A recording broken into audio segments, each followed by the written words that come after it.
47 anyos na lalaki na tinangguri ang rank number 9 most wanted person na may kasong RA 10591 o Comprehensive Firearms and Ammunition Regulation Act, arestado ng mga otoridad sa Silang, Cavite.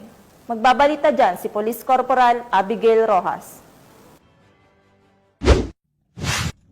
Arestado sa isinagawang joint operation ng Silang Municipal Police Station at Pasay City Police Station, warrant and subpoena section ang tinaguriang rank 9 most wanted person ng Pasay sa Barangay Sabutan, Silang, Cavite.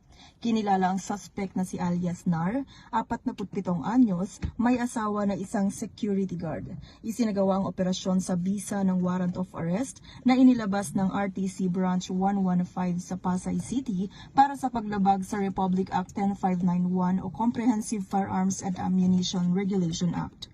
Kasalukuyang nasa kustodya na ngayon ng mga otoridad ang suspect para sa tamang disposisyon ng korte.